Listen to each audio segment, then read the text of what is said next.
Hey my little panda cubs. So, every newbie scout's worst nightmare. Swarmageddon. But don't worry, Big Sis is here to teach you how we as scouts can deal with the Swarmageddon modifier quite easily.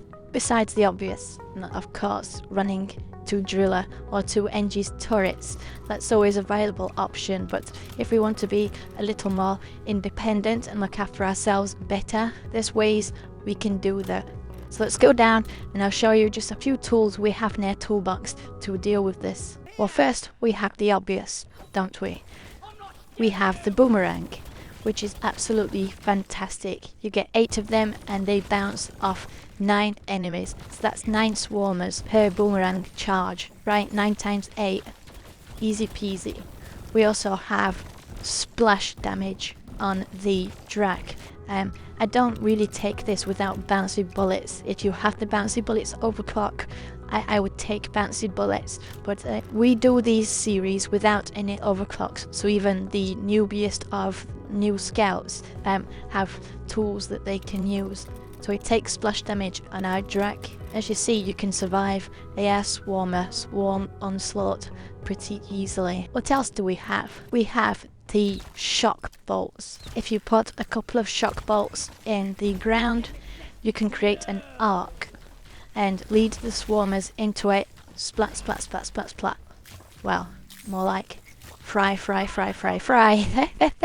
Right, you can also pair it with an IFG just to slow the swarmers down. If they're overrunning you a little too fast, just throw down an IFG.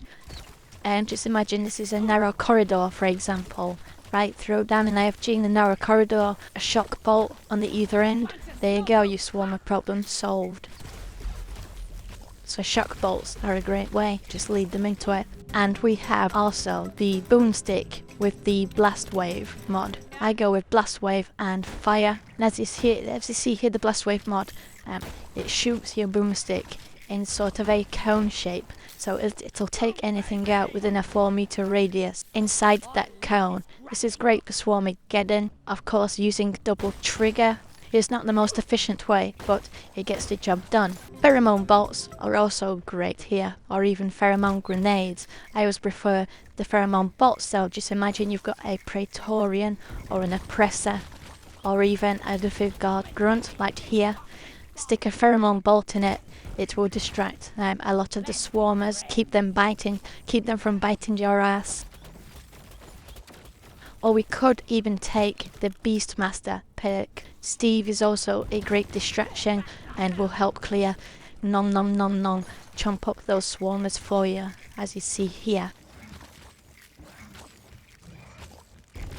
And this is a much less efficient way to do it because we only have 4 of them and you don't really want to be wasting them on swarmers, but I'm just saying it's an option there for you if you really want to use it that way. We have cryo grenades, and as you see, a cryo grenade deals with the swarmers pretty quickly, but be warned, in a swarmer swarm, you're going to use those cryo grenades up pretty fast. You may find yourself a little bit in trouble later in the mission if you're running low on supplies. But I say it's there as an option if you want it. So, my scout babies, that's how newbie scouts can deal with Swarmageddon easily, keep yourself alive and even keep your team alive. What do I recommend best? I recommend on Swarmageddon modifiers, take the splash damage on your Drac.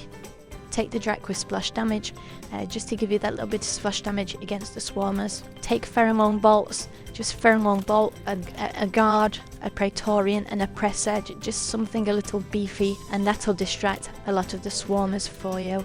And of course, don't forget about thorns. If you take those, you'll survive Swarmageddon.